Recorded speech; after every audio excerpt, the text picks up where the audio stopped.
السلام عليكم، ازيكم مرة تانية؟ عاملين ايه في فيديو جديد؟ الفيديو النهاردة هكلمكم فيه عن تليفون من احسن التليفونات اللي نزلتها شاومي في 2023، وهو شاومي 14 برو. التليفون ده نازل علشان خاطر ينافس التليفونات الفلاج شيب اللي هي من سامسونج وايفون والكلام ده يعني. فهل فعلا التليفون ده ينافس ولا اي كلام؟ ده اللي المفروض نعرفه في الفيديو ده ان شاء الله. بص، هو بداية الكلام كده يعني لما نيجي نقول بسم الله الرحمن الرحيم ونفتح التليفون هنلاقي العلبة فيها كل محتويات التليفون. يعني انت مش هتحتاج تنزل تدفع جنيه زيادة علشان خاطر تشتري مثلا الادابتر بتاع الشاحن او كفر او سكرين او الكلام ده كله. كل حاجة محطوطة في العلبة بتاعة التليفون ده، فدي حاجة بصراحة تكسب فيها شركة شاومي، واهم حاجة يا رب يكملوا على كده ما يقلدوش الشركات التانية. احنا بقى فتحنا العلبة واول حاجة طلعناها التليفون. فاول حاجة هناخد بالنا منها وهي التصميم بتاع التليفون ده مختلف شوية. هو زي ما احنا شايفينه كده تصميم تليفون فلاج شيب، فعايزه عامل ازاي؟ الخامات بالكامل من الازاز، زائد ان الفريم بتاع التليفون ده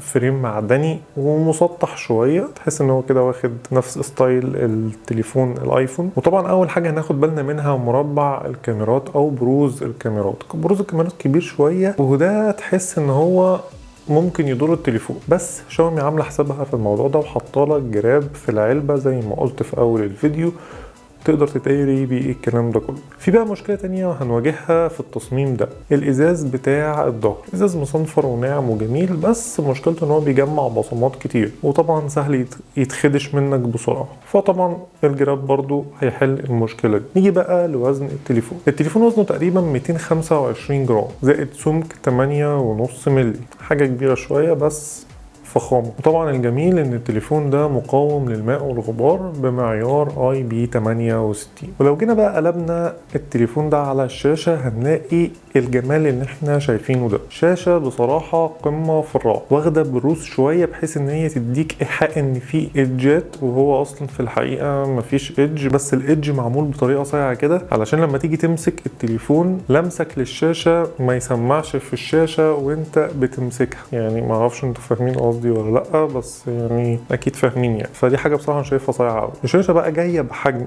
6.73 من 100 انش من نوع اموليد، وبتردد 120 هرتز، وبجوده QHD بلس، وسطوع تحت الشمس بيوصل ل 3000 نتس، يعني حاجه غير ان هي كمان بتدعم 68 مليار لون. احلى شاشه ممكن تمسكها في ايديك بصراحه، وكمان بتدعم الدولبي فيجن وبتدعم ال HDR10. فمعاك لوكشة حاجات حلوة كده في الشاشة تخليك تستمتع وانت بتتفرج على اي محتوى منه. وبما اننا احنا هنتفرج على محتوى من التليفون فلازم يكون الصوت ستيريو. فعلا الصوت في التليفون ده ستيريو سبيكر وصوت قوي ونقي جدا. وطبعا بما ان الشاشة اموليد فشاومي حاطه في التليفون بصمه داخل الشاشه، وبصمه سريعه جدا وكويسه ومفيهاش اي مشاكل. نيجي بقى يا ابو عمو للاداء. التليفون ده جاي بمعالج من سناب دراجون 8 جين 3، اقوى معالج موجود في السوق في الوقت الحالي. ده بتكنولوجيا 4 نانومتر، ده تقريبا اقوى معالج في العالم موجود حاطينه في التليفون ده، طبعا مع ذاكره UFS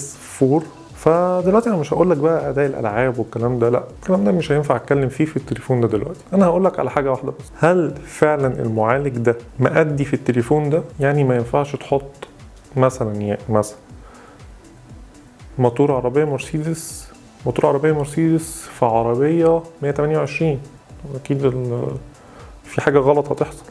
فهل فعلا ده حاصل ولا لا؟ مع الاستخدام الكتير او مع فحته في الالعاب هتلاقي التليفون معاك بيسخن حاجه بسيطه وبيطلع لك رساله ان التليفون سخن ومحتاج يبرد. طبعا مش هتفتح الكبوت وتزود ميه والكلام ده، لا مفيش الكلام ده موبايل عادي يعني. بس كانوا المفروض يعملوا سيستم تبريد بحيث ان هو لما المعالج ده يتفحت في الشغل ما يسخنش او ما يهنكش بسرعه منك. بس بقى التليفون نفسه هيهنج او هيتاثر او يحصل له اي حاجه؟ ده لا طبعا مش هيحصل له اي حاجه، وهتلاقي بس هينزل الفريمات بتاعته من 120 ل 60 علشان خاطر يبرد، ولما يبرد هتلاقيه رجع تاني زي مكان 120 هرتز. طبعا واجهه التليفون دي هايبر OS 1 واجهة خفيفة، وكمان بتحافظ على البطارية بتاعتك عشان تقضي معاك اليوم. نيجي بقى للبطارية. التليفون ده جاي ببطارية 4880 واط، بتقعد 7 ساعات always on display، يعني شاشة مفتوحة. قليلين بصراحة قليلين. بس التليفون فيه شاحن بقوة 120 واط يشحن لك التليفون من 0 ل 100% في 25 دقيقة. حاجة ممتازة جدا. والممتاز اكتر ان فيه شاحن وايرلس في التليفون،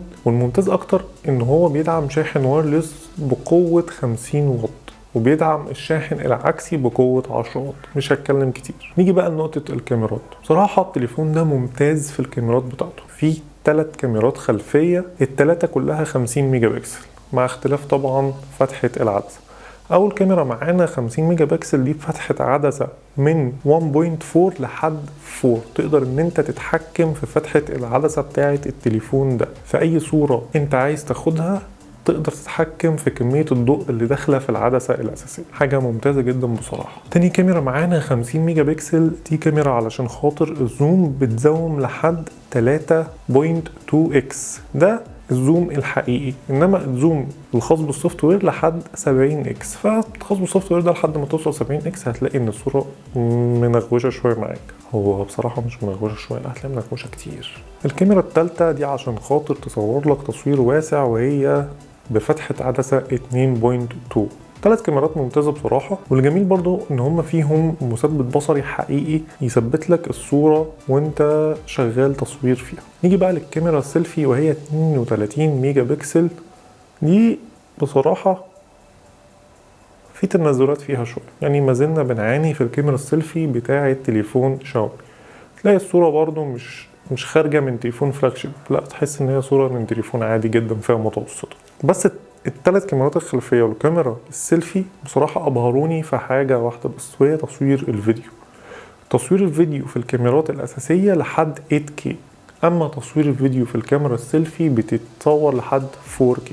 بصراحة تصوير الفيديو بتاعهم ممتاز جدا. لو انت صانع محتوى ومعاك التليفون ده هيفرق معاك كتير جدا. طبعا بالنسبة للمستشعرات اللي موجودة في التليفون بيدعم جميع المستشعرات حتى مستشعر التقارب، وهم مش مصرحين اذا كان المستشعر ده سوفت وير ولا هاردوير، بس شغال حلو جدا ومفيهوش اي مشكله.